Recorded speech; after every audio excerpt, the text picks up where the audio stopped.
Europe যেখানে বাংলাদেশের $42 billion রপ্তানি পণ্যের গন্তব্য, সেখানে তাদের সঙ্গে চুক্তি বাতিল করে আমেরিকার দিকে ঝুঁকে পড়া কি কূটনৈতিকভাবে আত্মঘাতী হলো না? বাস্তবতা হলো যুক্তরাষ্ট্র বাংলাদেশকে নতুন করে 35% শুল্ক আরোপের হুমকি দিয়েছে। সুতরাং শুল্ক মাফের যে অজুহাত এই বিমানের চুক্তি, তা কেবল একটি ধোঁকা, প্রহসন। 1 আগস্ট থেকে সেটা বোঝা যাবে। বিমান বাংলাদেশ এয়ারলাইন্স ইতিমধ্যে যাত্রী সংকটে পড়ে কয়েকটি রুট বন্ধ করে দিয়েছে।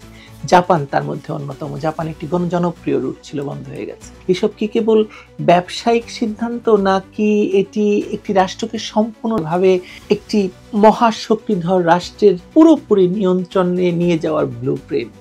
এতদিন আমরা শুনেছি শেখ হাসিনা দেশ বিক্রি করে দিচ্ছে, ভারতের কাছে দেশ বিক্রি করে দিচ্ছে। 1 বছর হয়ে গেল, এখনো পর্যন্ত এমন কোনো চুক্তি তো তারা বার করতে পারে না যেটা দেশ বিক্রি করার প্রমাণ রয়েছে।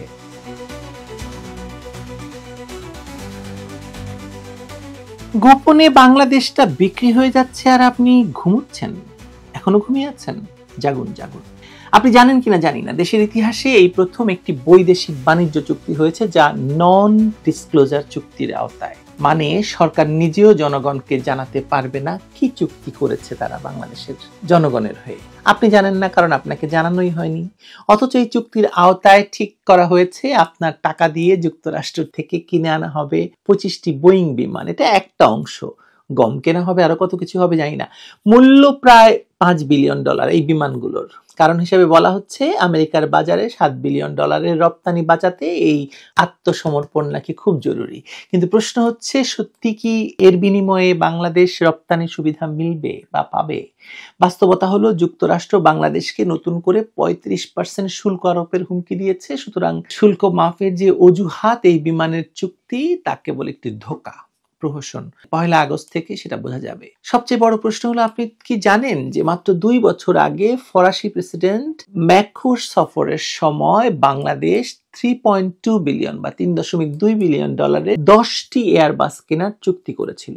8টি A350 যাত্রীবাহী এবং 2টি কার্গো বিমান ছিল সেই আওতায়। সেই ধারাবাহিকতায় ইউনূস সরকারের প্রতিনিধি বা ইউনূস সরকার নিজেও বা ইউনূস নিজে বিগত জুন মাসে লন্ডনে এসে এয়ারবাস প্রধানের সঙ্গে বৈঠক করে চুক্তি বাস্তবায়নের দিকে এগিয়ে যাচ্ছিলেন। তাহলে হঠাৎ করে কেন এই আটলান্টিকের ওই পারে আমেরিকা যাওয়ার সিদ্ধান্ত? তাহলে কি ফ্রান্সের সঙ্গে হওয়া সেই এয়ারবাস চুক্তি বাতিল? যদি তাই হয়, তাহলে এটা কি ইউরোপের জন্য অপমান নয়? এটা কি মানে আপনি ইউরোপকে কলা দেখালেন না? ইউরোপ যেখানে বাংলাদেশের $42 বিলিয়ন রপ্তানি পণ্যের গন্তব্য, সেখানে তাদের সঙ্গে চুক্তি বাতিল করে আমেরিকার দিকে ঝুঁকে পড়া কি কূটনৈতিকভাবে আত্মঘাতী হলো না? আর যদি ধরা যায় এয়ারবাস চুক্তি বাতিল হয়নি, তাহলে প্রশ্ন আসে 10টি এয়ারবাসের সঙ্গে আরো 25টি বোয়িং মিলিয়ে মোট 35টি নতুন বিমান দিয়ে বাংলাদেশ করবে কি? আপনি কি ঢাকা নোয়াখালী, ঢাকা কুমিল্লা, ঢাকা চট্টগ্রাম যাওয়া আসা করবেন মানে জাস্ট এই বিমানে করে? বিমান বাংলাদেশ এয়ারলাইন্স ইতিমধ্যে যাত্রী সংকটে পড়ে কয়েকটি রুট বন্ধ করে দিয়েছে। জাপান তার মধ্যে অন্যতম। জাপান একটি জনপ্রিয় রুট ছিল, বন্ধ হয়ে গেছে। প্রতিদিন লোকসান গুনছে। দেশের অর্থনীতি যখন রিজার্ভ সংকটে ভুগছে, তখন নতুন করে 35টি বিমানের বোঝা দেশ কি করে টানবে বলুন? কে এসব বিমান চালাবে? কতজন যাত্রী কোথায় যাবে? এগুলো কি ফ্লাইটে উঠিয়ে মুড়ি মাখানো হবে? মানে কি খাওয়াবে? মুড়ি মাখাই খাওয়াবে আর কি। এই সিদ্ধান্তের পেছনে যে যুক্তি দেওয়া হচ্ছে যুক্তরাষ্ট্রের সঙ্গে রেসিপ্রোকাল ট্রেড ডায়ালগ, তা আদতে একতরফা বাণিজ্য চাপ। এই চুক্তির আওতায় বলা হচ্ছে মার্কিন অস্ত্র এবং সামরিক সরঞ্জাম কিনতে হবে, চীনের সামরিক পণ্য নিষিদ্ধ করতে হবে, এলএনজি আমদানিতে মার্কিন কোম্পানিকে দীর্ঘমেয়াদী একচেটিয়া অগ্রাধিকার বা অধিকার দিতে হবে। এমনকি সামরিক বাহিনীর খাদ্য সরবরাহ, সরকারি হাসপাতালের ওষুধ সরবরাহ, কৃষি পণ্য সংরক্ষণের অবকাঠামোতেও মার্কিন কোম্পানিকে অংশীদার বানাতে হবে। এসব কি কেবল ব্যবসায়িক সিদ্ধান্ত, নাকি এটি একটি রাষ্ট্রকে সম্পূর্ণভাবে একটি মহাশক্তিধর রাষ্ট্রের পুরোপুরি নিয়ন্ত্রণে নিয়ে যাওয়ার ব্লুপ্রিন্ট? সবচেয়ে ভয়াবহ দিক হচ্ছে জাতীয় নিরাপত্তা খাত। চুক্তির আওতায় বলা হচ্ছে বাংলাদেশকে যুক্তরাষ্ট্রের সঙ্গে সব কাস্টম তথ্য শেয়ার করতে হবে, চীনা লজিস্টিক সফটওয়্যার লগিং নিষিদ্ধ করতে হবে। এমনকি রপ্তানি নিয়ন্ত্রণ আইনকেও আমেরিকার আদলে ঢেলে সাজাতে হবে, যাতে প্রয়োজনে যুক্তরাষ্ট্র সরাসরি আইন প্রয়োগে অংশ নিতে পারে। এভাবে দেশের বাজার, নিরাপত্তা, কৌশলগত খাত এবং আইনি কাঠামো নিয়ন্ত্রণে চলে যাবে বিদেশি শক্তির হাতে, মানে আমেরিকার হাতে। একটি স্বাধীন দেশের পক্ষে আত্মসমর্পণ, এরকম আত্মসমর্পণ কল্পনাতীত। আপনি স্বাধীন থাকছেন না, আমি আর মানে বাংলাদেশকে আপনি স্বাধীন বলতে পারবেন না। এরপরে চুক্তির ডিজিটাল অংশে বলা হয়েছে বাংলাদেশকে ব্যক্তিগত তথ্য সুরক্ষা নীতিমালা তৈরি করতে হবে যুক্তরাষ্ট্রের মতামতের ভিত্তিতে। এনক্রিপশন ব্যবস্থায় স্বাধীনতা বজায় রাখতে গিয়ে কার্যত দেশের জনগণের তথ্য ঝুঁকিতে পড়ে যাবে। এমনকি 2025 সালের সাইবার সিকিউরিটি অধ্যাদেশেও মার্কিন হস্তক্ষেপের পথ রাখা হয়েছে। এর অর্থ হলো দেশের তথ্য প্রবাহ এবং মত প্রকাশের স্বাধীনতা পর্যন্ত নিয়ন্ত্রণে নেওয়ার পরিকল্পনা। এছাড়াও বলা হয়েছে বাংলাদেশের ঔষধ বাজারে শুধুমাত্র FDA অনুমোদিত পণ্য প্রবেশাধিকার পাবে। দেশীয় মান নিয়ন্ত্রণ কর্তৃপক্ষ কার্যত অকার্যকর হয়ে যাবে। পুনঃ উৎপাদিত মার্কিন গাড়ি এবং যন্ত্রপাতি বিনা বাধায় বাংলাদেশের বাজারে আসবে। এমনকি বাংলাদেশের নিজস্ব মানদণ্ড প্রয়োগের সুযোগ থাকছে না। দেশের বাজারে এমন একতরফা শর্ত চাপিয়ে দেওয়া হলে দেশীয় শিল্প কি হবে? এত বড় বড় দেশীয় শিল্প যারা বাংলাদেশে কর্মসংস্থান করে যাচ্ছিল প্রতিনিয়ত, এই পুরো প্রাইভেট সেক্টরটা ধ্বংস হয়ে যাবে। শ্রমনীতি এবং বিনিয়োগ নীতিতেও ভয়ঙ্কর হস্তক্ষেপ দেখা গেছে। ইপিজেড এলাকায় শ্রমিকদের পূর্ণ অধিকার, শ্রমিক সংগঠনের বাধা 30% থেকে 20% নামানো, শ্রমিকদের বিরুদ্ধে দায়েরকৃত মামলা প্রত্যাহার, এগুলো দেখে মনে হতে পারে মানবাধিকার উন্নয়ন হচ্ছে, কিন্তু বাস্তবে এগুলো দেশের অভ্যন্তরীণ নীতিকে বাহ্যিক চাপ প্রয়োগের দরজা খুলে দিচ্ছে। তার সঙ্গে রয়েছে বিদেশি বিনিয়োগকারীদের জন্য বাধাহীন এনওসি, মুনাফা প্রত্যাবাসনের কোনো সীমা না রাখা, অবকাঠামো এবং টেলিকমে একচেটিয়া অংশগ্রহণের সুযোগ সৃষ্টি করা। এসব কি দেশ বিক্রির ছক নয়?